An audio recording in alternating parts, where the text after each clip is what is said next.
This is the Bax and Grant Sports Show. I'm Baxter. That's Grant dancing next to me. It's a shame this is a radio show because Grant's got some sweet moves, especially this early in the morning. I'm all jacked up on coffee. Grant just rolled out of bed, but who cares? It's a sports show. We're ready to talk about it. The newest and most exciting things happening in the sports world, along with some opinions. And don't ever forget about Grant's rant. Probably my favoriteest. English is good, great, yes.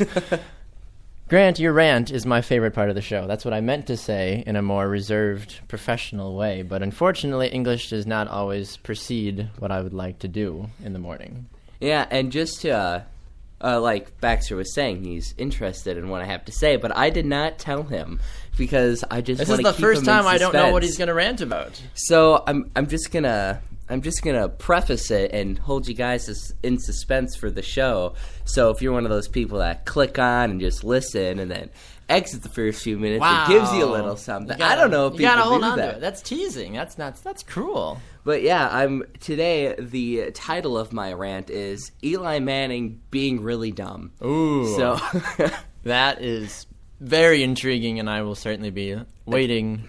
Only the best adult insults over here. Of course. You're dumb, Eli Manning. Anyway, we're not going to jump ahead to the rant. That's in our second part of the show. Quick little businessy things for you. Just a reminder, check us out on Facebook. You can like us, the Bax and Grant Sports Show Facebook page. Grant, we are officially on Twitter. Woo! We are on Twitter, the Bax and Grant Sports Show. It is a great day. You can find us on Twitter at BG Sports Show. Or at BG Sports Show. We have been on Twitter, not even for 24 hours yet, but we have 8 followers so far. Woo! We are on our way. But, I created it last night, so you do what you can in a short amount of time. But, yeah, go and follow us on Twitter. We will have links to our shows that you can find there. We'll be interactive with you, kind of like we are on Facebook as well. And if you have any questions while you're listening during the show as well, please tweet at us, and we'll be happy to answer them, or if you just have any thoughts about anything we talk about during the show as well, please let us know. We love hearing from you, the fans. And you can also download our show on iTunes. We are on iTunes. You can get us there as well.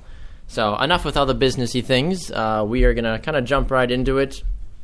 First news thing we want to talk about, the U.S. men's national soccer team takes on Chile today. Not the chili that your grandma makes, but the chili with the C-H-I-L-E.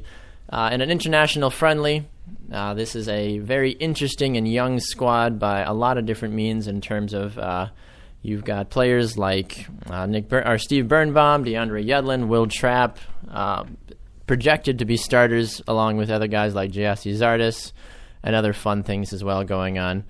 It is unfortunate, though, Grant. You were surprised when you heard this news, though, that Landon Donovan is no longer a part of the team. Well, I remember the story, but it was so long ago that I forgot. And then you were pulling up the line, and I was like, "Oh, I wonder who's going to be playing in net," just to be like sort of funny. But no, I was wrong. It's all right. A totally new guy that I've never heard of.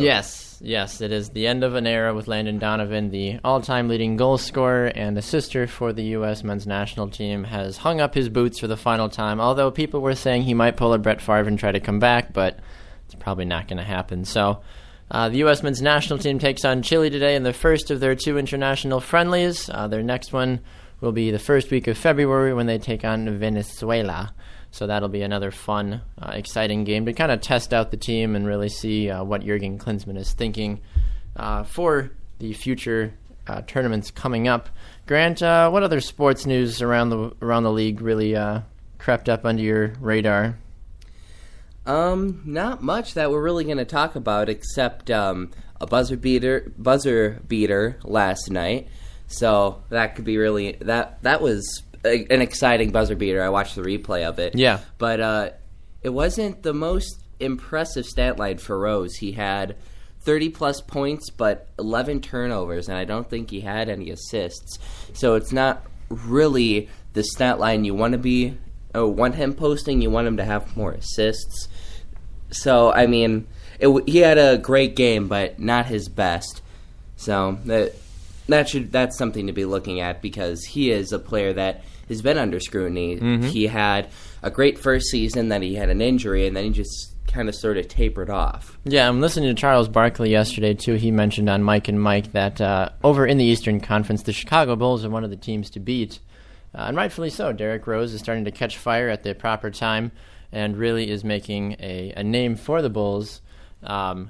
So we'll see. We'll see. It's nice to see Rose finally getting some adequate playing time, even though he has struggled with injuries. And that's been a hard topic for many Bulls fans to deal with after being so excited about Rose when he was signed, or when he was drafted by the team, and unfortunately has not done much because of injuries. But Grant, some NHL news that you want to talk about. Mr. NHL, I will give the floor to you, sir.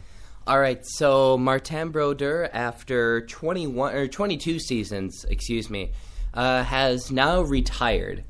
It's sad because he only played 7 games with the Blues, but he was 3-3-0 in those 7 games.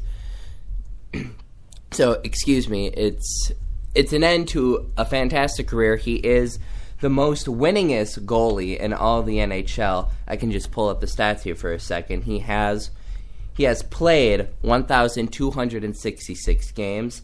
He has 691 wins and 125 shutouts, which is also currently the NHL record. And he is second only to Patrick Roy.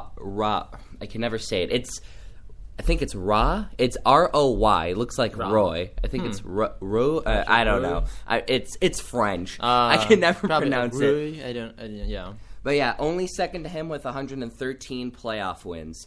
So, and the big debate with Brodeur is he the best goaltender of all time? I don't know enough about hockey, but I know enough to know that Brodeur is a top 3 at least. Definitely top 3. I would argue that he is one of the he is the best goaltender of all time. Patrick Roy, or whatever you want to call him. Call him Roy. No, French people will get on you for that. They hate it when you call him Roy. But he would no doubtly be second on the list, just because. Based off those stats and because of his demeanor, Patrick, French guy, we'll just call him, he was known also for his fighting. He was a fighting goaltender. Wow, which you don't see that every day. No, you don't. So you would just see him flying out of the net and clobber these goaltenders. So I guess you sometimes want that kind of mentality from a hockey player, but I don't know if you necessarily want that from a goalie. So Martin, not normally. You don't want your goalie getting kicked out of the game or sidelined. How does that work in hockey? Because I'm not a big follower. If the goalkeeper gets a penalty, do they go to the box? No, it's a different player. Oh. I don't know what it is for fighting because they have to. I think another player sits the 5 minutes for them for fighting. Wow. Yeah. So you're untouchable as a goalie. You can go out and take somebody out with your stick and then be like, "Ha! You get to go to the bench or the penalty box now." Not me. Patrick Roy actually did that. He backslashed a guy in the back of the calf because he was mad at him with his stick. Wow. He did get suspended, I think, for a while. I'd hope because so. of that. But yeah, but Martin Brodeur, he brought a calming sense, and he was a nice guy that everybody liked, and he was a fantastic goaltender, and I think he brought a little more solid mindedness to the net.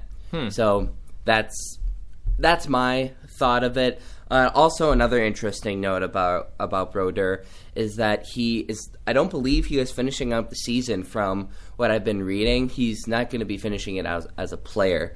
He's going to stay in St. Louis, but he's going to be staying in the front office for management. Wow. Okay. So I don't know exactly what he's doing there, but I haven't seen him. I haven't seen anything saying he's going to continue playing.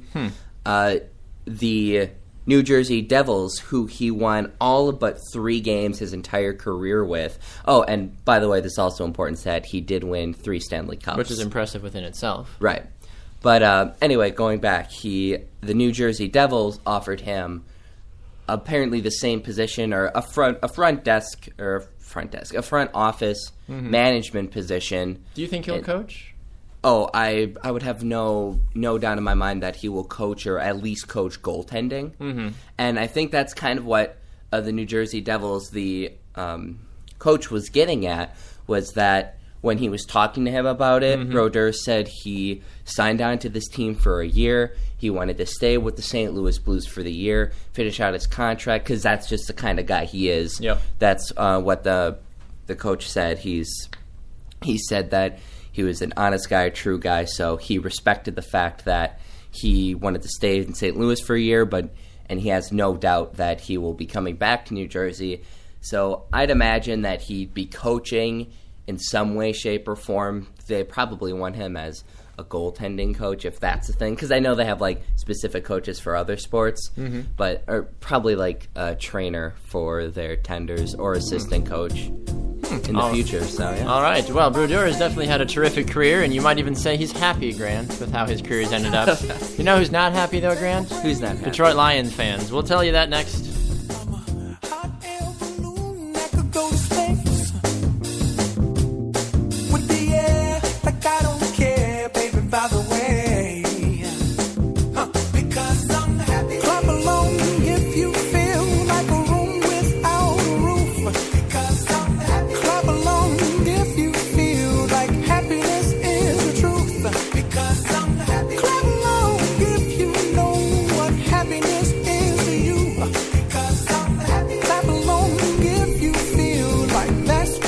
Welcome back to the Baxter Grant Sports Show.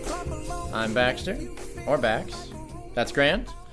We are talking Detroit Lions now, which is something we traditionally normally don't do. But an interesting article was pointed out to us, courtesy of one of our frequent guests on the show, Megan Landvater. She showed us an article about the Detroit Lions quarterbacks. Now, Grant, you and I are both Green Bay Packer fans and have been since the moment we came out of the womb. I came out with a Brett Favre jersey on, basically. Well, actually, he was at the Packers by that point. Anyway. He just started. That's right, he had just started. I was an early fan. But us as Packer fans, we've been spoiled, Grant. We've had Bart Starr, we've had Brett Favre, and we've had Aaron Rodgers, along with other, quarterbacks mixed in there. But we've had three dynamic Hall of Fame caliber quarterbacks. And we had Brett Favre, and then right after that, Aaron Rodgers. Exactly. Normally, teams, if they have that sort of quarterback, they have a lull. We had two elite quarterbacks back-to-back. And you could make the argument for teams like the 49ers. They went from Joe Montana to Steve Young. That was a good transition. I mean, you could make an argument for the Colts. They went from Peyton Manning to Andrew Luck. Obviously, Luck still has some growing room to go, but technically, that's kind of how the transition went from Peyton Manning to Andrew Luck. I think a lot of people forget that. But anyway, in terms of the Lions, this article was written by the Detroit Free Press, and they've talked about the number of quarterbacks that the Detroit Lions have had since 1971. Grant, give me a ballpark number of how many you think it might be. I'm going to guess the normal person would guess around maybe in the 20s. The 20s? You would be close, except you're not, because this is the Detroit Lions. You need to go much higher. The Detroit Lions, Grant, have had 41 quarterbacks that have been a quote-unquote starter for the team since 1971. You thought the Cleveland Browns were bad in terms of not having a good starting quarterback. The Lions have been dealing with this issue for a lot longer. The last great quarterback, aside from Matthew Stafford, because I will go on record to say he is a great quarterback. I like Matthew Stafford. I wish he didn't play for the Lions, but I like Matthew Stafford. The last great quarterback that made it to the Pro Bowl, this is the first stat that kind of gets crazy. You look through all this article, it gives you their notable things that they did while they were with the Lions. The last player for the Lions to ever make the Pro Bowl as a Detroit Lion was Greg Landry, and that was back in 1971.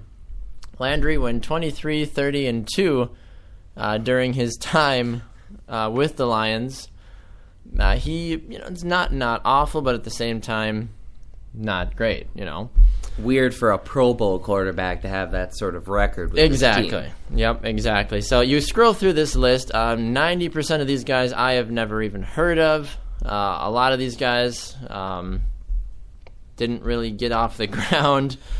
I see a lot of them that have their record is 0-0, and that kind of brings a question to the Lions didn't really give him a chance. Like, I didn't watch the games. I wasn't at practice, but it was I was thinking when I was looking at this, I was thinking, why did the Lions never give these guys a chance? They only looks like they've only played in one game for a little bit. Mm-hmm. And there was one that it said he had one touchdown pass and he was 0-0. I had no idea who this guy is. I'm like, why didn't he get a chance? Was he just a backup? Was he just in for a little bit? And that's what garbage time. That's what I was wondering about some of these too. Is that some of these records were 0-0? So it's like, did they never win a game or did they never lose a game? But why are they on this list at the same time? So I was a little confused by a few of these. Another guy I guess you want to talk about is Eric Kramer. He was the QB from 91 to 93. He led the Lions to their only playoff victory since 1957. So I guess that's notable if you're a lifelong Lions fan about when it comes to quarterbacks. And one of the only quarterbacks that looks like he led the Lions to a winning record in this time. Mm-hmm.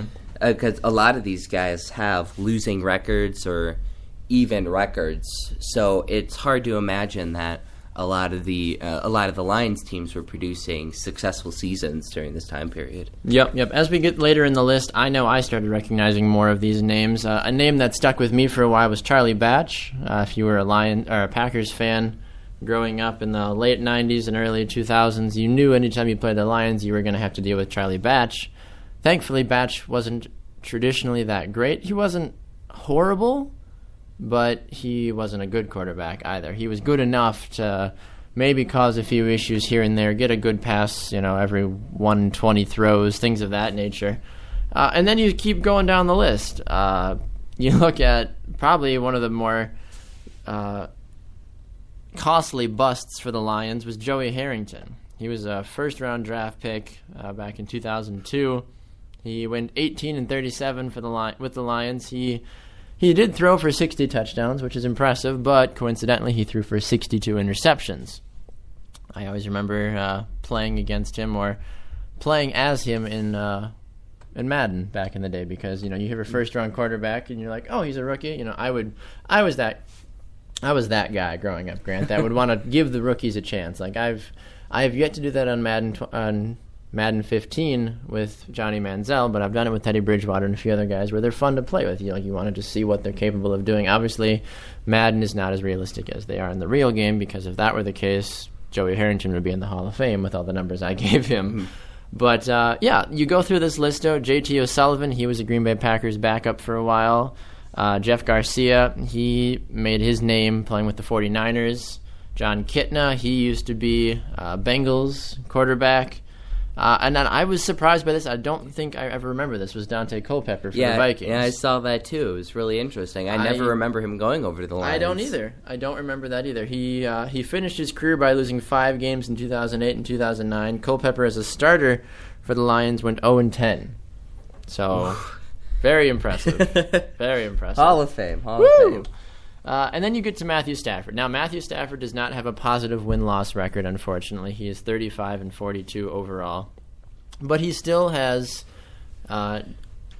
made leaps and bounds of where the Lions quarterbacks have been in the past. And that record is more so, I think, the team, because the quarterback is not the whole team. No. And a lot of the reasons was he had a couple rebuilding seasons, and there was a couple seasons where the Lions kind of looked good, but they didn't perform, maybe like some key injuries or stuff like that. But now, after this season, I feel like that's going to change. Within the next couple of years, he's most likely going to have a positive win-loss record because the Detroit Lions finally found that good quarterback, and they're starting to now, since they have the quarterback filled out that position, they're rebuilding the team around him. Not saying that they've done that before, but I guess I'm saying they haven't really done a really good job of it. So so hopefully, well, I guess not hopefully for us, but hopefully if you're a Lions fan, this last season is a pretty good indicator, and the arm of Matt Stafford, which, as you said, that you like him, even though he's a Lions, and I'm starting to like him. I didn't like his attitude at first, but I feel like he shaped up definitely into this season. I think he handled the season very well. Yes. He played fantastic. When we were playing the Lions, I was like, great, we're going to have to deal with Matthew Stafford. Yep. Now, my only problem with him is that he sometimes can't be extremely consistent. He normally can more often than not, but sometimes he has a problem showing up to a few games. But normally he's a very decent quarterback. Not quite elite at this point, but if he has a season like he did this season and adds a little bit to it, I think he'll eventually get there. Yes, definitely. And just as a side note, Grant, I told you I was going to begrudgingly mention this on the air. I am now an NFL writer for Fansided.com for one of their general NFL websites, NFL Spin Zone. So you can check out my work there. But they were cruel to me, Grant. They were very cruel. How were they cruel? They were cruel because I am now one of the Minnesota Viking and Detroit Lion writers for the site. Even though they knew I was a Green Bay Packers fan, but in all honesty, the Packer writer they have, Mr. Russell Baxter. That is his, yes. So they get. I'm there in spirit. Russell Baxter. He is a terrific writer and has had a long, prolific career in sports journalism. But yeah, it's weird now because I actually have to pay more attention to what's going on with the Vikings and the Lions. And I've gotten 2 articles up so far. One talking about Jerick McKinnon, the Vikings running back, who was a rookie last year, who helped ease some of the pain of Adrian Peterson being gone. And then I wrote an article today about what Reggie Bush's legacy will be after he retires. So have to check those out. They'll be posted on Facebook, I'm sure, somewhere for you if you would all like to check it out. Grant, I'm only here because I don't want to get fined. I wish I could use that line. I was going to use that Were you going to use it? I was so sorry. I didn't mean to steal your thunder. Grant, talk to us about NFL Media Day. I'm just here so I won't get fined. And how do you feel about that? I'm just here so I won't get fined. So your stance on Deflategate, how do you feel about that? I'm just here so I won't get fined. All right. Well, thank you for your time today. So Grant is only here so we won't get fined. I'm here because I want to be, but Grant doesn't want to get fined, and you don't probably have $500,000 to throw around if you did get fined, did you? No, I really don't. No? I don't. You're not keeping. I mean, I enough. wish I did. Oh yeah, I feel like we all wish we did, but yeah. Just as a general, though, Grant, there were some interesting comments made yesterday. Richard Sherman came out and said that he thinks that Commissioner Roger Goodell should be, he should be not, I don't necessarily forced, but he should be required to speak weekly to the media like NFL players are. Which is a good idea. I'm not against that. Richard Sherman, I think he's almost obtained that untouchable status in NFL. Yeah, he's played so well, and he has just this spitfire attitude, and a lot of people like him. Even though I'm not a big fan of his team. I love him as a player. He's a fantastic player, and I think he's earned a lot of respect. And to come out and say that, I think that should be a thing. I feel like Roger Goodell hides in the corner of his office way too much and only comes out when he needs to and makes a horrible decision at that. And even when he does come out, he doesn't. Yeah. Right. So for him to come out and the press to be able to talk to him when he's forcing players that don't want to talk, like Marshawn Lynch, who just want to focus on the game, which what he did, I totally respect. I thought that was hilarious when I saw that. I totally support that, and I support him for wanting just to focus on the game, and I feel like mandating interviews is obnoxious. So I think if Roger Goodell is going to do that, I feel like the same should be expected of him. Yeah, I don't see why not. He is the figurehead of the National Football League, the biggest industry in the sports world worldwide. And people are always asking, why doesn't the commissioner come out and say something on this issue? Or why doesn't the commissioner come out and say, look at every single other person for the NFL. People even like Aaron Rodgers. Aaron Rodgers has a weekly radio show that he does with ESPN Milwaukee, and he goes out and he talks about things that people want to know because he's a figurehead of the National Football League. And someone like Roger Goodell should be obligated, even if it's like, every other week. He should still have a press conference to answer general questions and get the media, so that way the media can get the opinion of the most quote-unquote powerful man in the league. Because otherwise people are always like, well, what's going on with the commissioner? What's his stance on this? What's his stance on that? And then he'll send an aide or somebody to issue a statement, and well, how real can you take that statement from a written predetermined statements. Like, no, get the commissioner out in front of people, real time, get some cameras in his face, and let the man talk. Because more than likely, you're going to find some stuff that you're probably not going to want to hear, or he's not going to want to say, but it needs to be said. Right.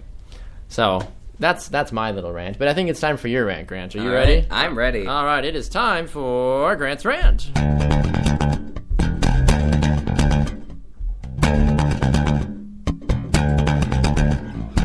So for those that don't know, Grant's rant is where he gets 30 seconds to rant about anything in the sports world.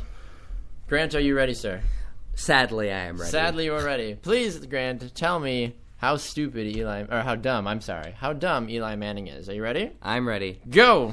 All right, so Eli Manning was at this dinner, right? And he was talking to people about Deflategate, and then he was all like, yeah, I don't know why Tom Brady is saying that he wants his balls inflated to a certain point. I've never really worried about that. I'm like, and this is why you are not an elite quarterback, because you don't know specifics to things like that. You look at all these elite quarterbacks that have been saying, yeah, the inflation of the ball is particular, even to the receivers. Then him to come out and say it's not important, I think it just shows how dumb he really is. Yeah, well, he does have 2 Super Bowl rings, so there's that. Flukes.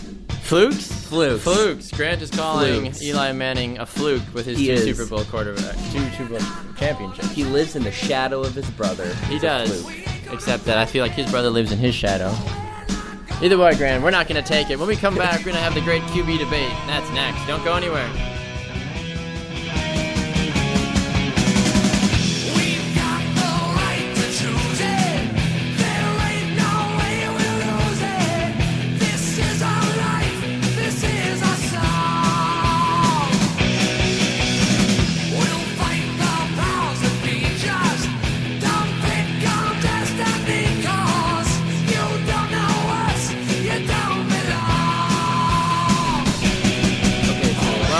To the Baxter and Grant Sports Show. I'm Baxter. This is Grant. We are joined in studio now by Zach Poppenfuss. Hi, guys.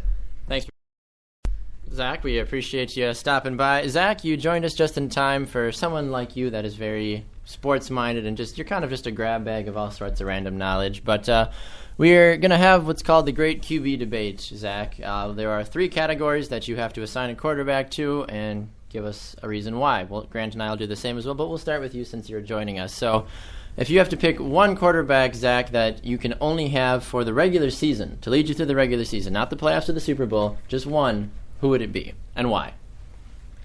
Taking me through the regular season. Just the regular season. You have access to any quarterback that has ever played the game. For any team? For any NFL team, yes. I'm a ground and pound kind of guy. Okay. So I love someone who manages a game. Peyton was always my favorite to watch down in Indy, especially when they had decent running backs. Edgerrin James back in the day. Yep, way back in the day. Or when the Steelers went to the Super Bowl, I enjoyed the game management that Roethlisberger put on. Okay. Not huge fan of him as a person. Not many people are, unfortunately. But if I had to say my favorite upcoming quarterback, watched him in 3-4 games this year. If I had to pick a quarterback up and coming, I'd say Ryan Tannehill.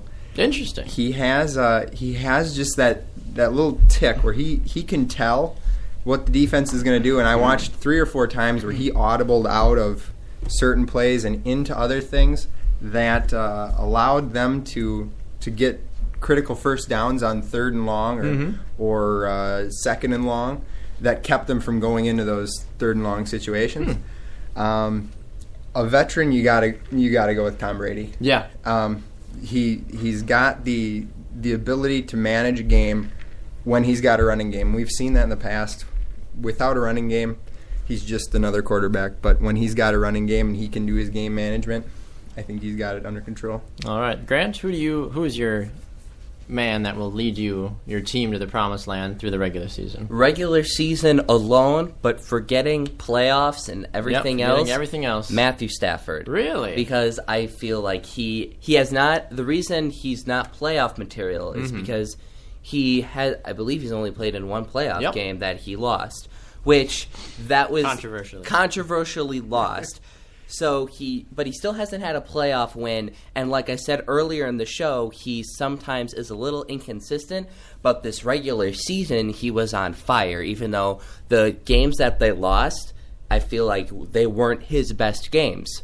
So a lot of the games mostly depend on how he shows up, but even the defense kind of bailed him out of the first game against the Packers. Yes. But I feel like he would be a great quarterback to have through the regular season. But just the regular season Just the regular season, exactly. Like I said, this is a three-part question. So for me, it's got to be Aaron Rodgers.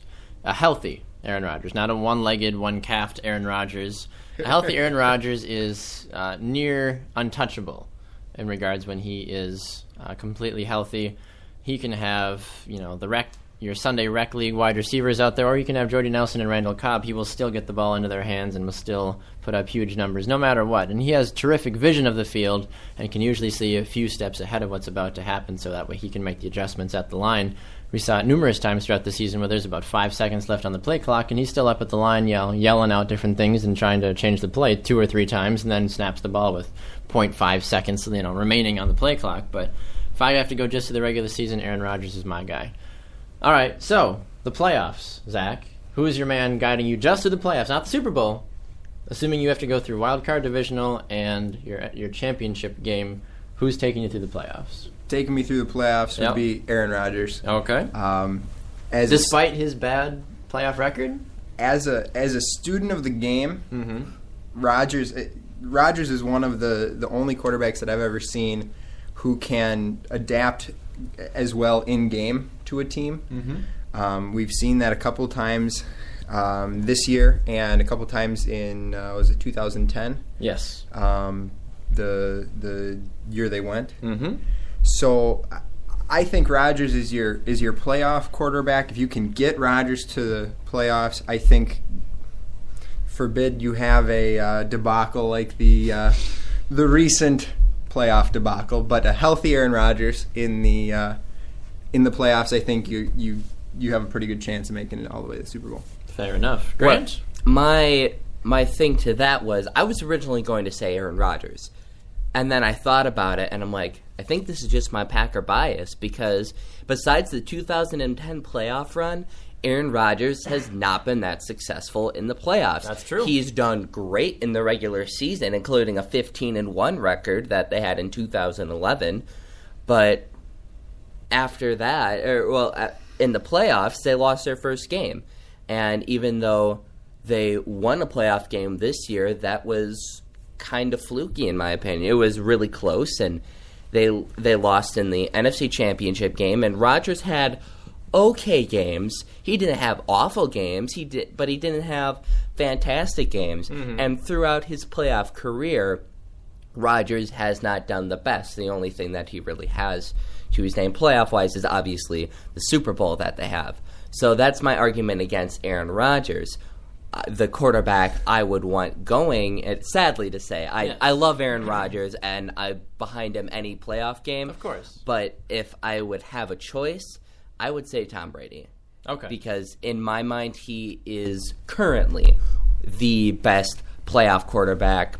He's probably I'm not going to say that he is the best, but he's either 1 or 2 right now in this system. So I would have Tom Brady over Aaron Rodgers, because the 1 or the 2 next to him would be Aaron Rodgers, and Aaron Rodgers does not have the playoff record, so I'm going to go with Tom Brady. Fair enough, yep, and I'm going to agree with you on that one. I was going to jokingly say Mark Sanchez, because Mark Sanchez actually has a 94.3 quarterback rating in the playoffs, which is really weird. I think that's probably the highest thing Mark Sanchez is rated on in general. You even look at guys like Bart Starr has the best quarterback rating in the playoffs at a 104.8, but that's great. I love that. Terrific, yeah. But you look at Tom Brady though. He's got 7,000 passing yards in the playoffs alone, and he's got 49 touchdowns in the playoffs alone. The guys behind him, he's in front of guys like Montana, Favre, Manning, Marino, Kurt Warner, Terry Bradshaw, John Elway, Joe Flacco, and Roger Staubach. So Aaron Rodgers, he's there. He's tied for 13th. He's got 23 total touchdowns in the playoffs. But Tom Brady, in my opinion, is the guy that you want in your corner. He has shown that he is Mr. December, January, I guess, with the mixture between the two. You can't call him Mr. October like you do for baseball or whatever, but Tom Brady is my guy that I would want to get me through those 3 rounds of playoffs. Well, and if you look at how many Super Bowls he's been to or going to currently. This is his 6th one he's going to. Yeah, and look how many he's won. He's won 3. So, and look how many Aaron Rodgers has been to, and look at how many he's won. Mm-hmm. He's only been to 1, and he did win that one, but going to 6 in your career, that's absolutely ridiculous. Yep. And yeah, that just shows that he is the more elite playoff quarterback. Exactly. All right, Zach, it's the big game. It's the Super Bowl, the end-all, be-all. You get one guy who's your man to lead you to 60 minutes of victory. Oh, 60 minutes of victory. That's a tough one. I'm gonna have to go with despite his failure, I believe, in this playoffs. Mm-hmm. I'm gonna have to go with Peyton Manning. Ooh, okay. Peyton Manning. And I'm gonna go back to student of the game. I believe that Peyton Manning's in game is even better than Aaron Rodgers.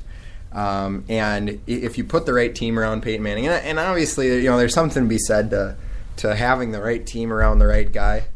But if you put the right team around Peyton Manning, I feel that you and you got the stats right there. You got 6,800 yards just in the playoffs alone. Just in the playoffs. So you can't deny that he does something right. Yeah. In December and January. Yep. So he's got to be my guy. Grant? I was also once again thinking that, but then I remembered back to last season with the Super Bowl performance that he had. He had a great regular season, a great playoffs. They just absolutely rolled through everybody, and then the Broncos and Manning got to the Super Bowl and did nothing. They couldn't do anything. We really don't know. I really don't know what happened, but that kind of tarnishes his playoff record, even though you see how successful he's been, and kind of tarnishes his Super Bowl record because they were blown out so bad. If they lost with like a last touchdown Hail Mary throw, I would definitely go with him. I'm still kind of on the fence if either I want to say Tom Brady again, because like we said before, he's won 3 Super Bowls, or Peyton Manning. But I think I'm going to go with Tom Brady again, just because, and I know that's kind of like a cop-out answer. He went with the best quarterback. Well, yes and no, but at the same time, you can't argue. Yeah. Like, there's really no other quarterback that has had more success in the playoffs and the Super Bowl than he has. Mm-hmm. So, I'm going to have to go with Tom Brady, just based off of his 6 Super Bowl appearances and his 3 Super Bowl wins. Yep. For me, I would pick 2 guys but it's hard because I want to go with Joe Montana because he's won 4 Super Bowls. So he's proven that he can play in the big game and do tremendous things with it. Montana's got 45 touchdowns in the playoffs alone.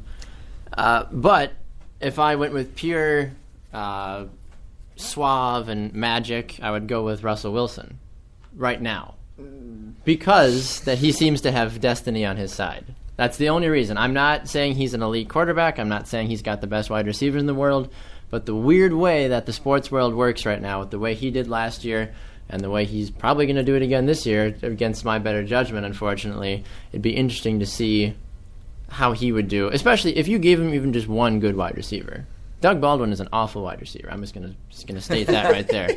If you gave Russell Wilson even a good receiver and a decent tight end, Seattle would be even far more dangerous than they already are. But Joe Montana is who I'm going to realistically take, but I feel like Russell Wilson's got that weird magic, that voodoo magic about him, which is weird. Yeah, and he threw 4 interceptions in the NFC Championship game, and they won. So, I mean, I hear where you're coming from. Granted, the punter had a better QBR rating than Russell Wilson did, but still. So then I've got a question for you, Bax. Sure. If you're picking Russell Wilson in 2015, does that mean you take Donovan McNabb in 2007?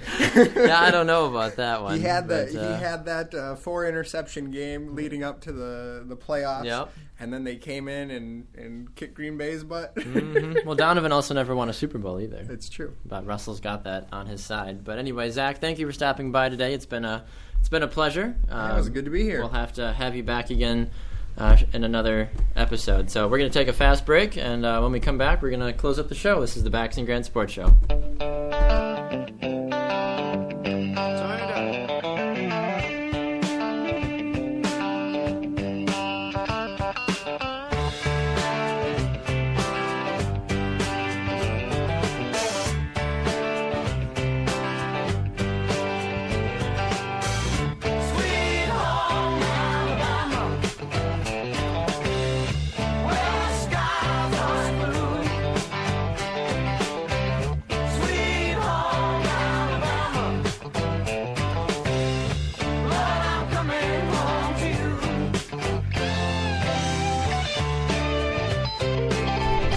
Welcome back to the Bax and Grant Sports Show. I'm Bax. This is Grant alongside me. How you doing, Grant? I'm doing good. I'm enjoying the show so far. I know. It's been a great show so far today. Remember, check us out on Twitter. We are on Twitter now.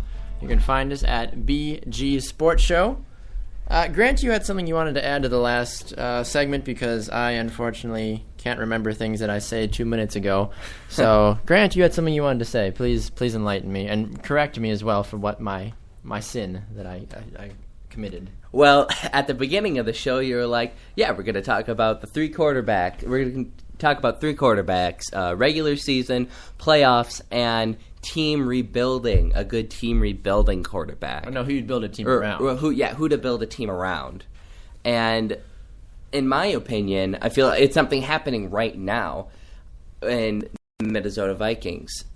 Teddy Bridgewater, I feel like he is a great up-and-coming quarterback. You wouldn't call him an elite quarterback yet, but he is a strong enough quarterback that he had a decent season out of nothing, and he made that season out of nothing. He didn't play the whole season, and he almost got him to an even record. He was fairly close. And they finished 7-9, not awful. And he had an awful line that did not protect him, and not the best receiving core in the world, but they're not awful, but he still did something out of not a lot, and now that the Vikings have somebody like him in there, they can okay, we have a decent quarterback, now we can go invest in this or that. Yes. And I feel like the Vikings finally have that decent quarterback centerpiece. Hopefully he doesn't get injured or anything weird happens off-seasonally for him, but hopefully he can play decent years in Minnesota, because I think they finally found a quarterback that hopefully won't taper off. Yeah, I love Bridgewater. He's a great quarterback. He is going to be very successful in the league as long as he is around the right coach. He's still very young, and I feel like those first 5 years in the NFL are crucial. You have to have the right coach to be successful and really get yourself well-rounded and grounded. Well, and look at Aaron Rodgers, for example. He had a fantastic coach in Brett Favre that taught him everything he knew about the game, but he didn't take exactly everything because, in my opinion, he's a little better than Brett Favre. Ooh. Yeah, that's a discussion for another time. All right. That's a roundtable discussion. Yeah. He sat under Brett Favre for a couple seasons, 3 or 4, maybe 5, 3 seasons, and was able to watch him play, learn from him, and just soak in everything that Brett Favre was telling him, watching his delivery, how to direct a game. Because what Zach said, he is one of the best directors of a game, and that's what I feel like is difficult at first for new QBs or rookie QBs in the NFL to do, because they're not used to this team that they're with now. They're not used to how the NFL works, how NFL defenses work. They're used to college stuff, and they're not used to the complexity of the NFL.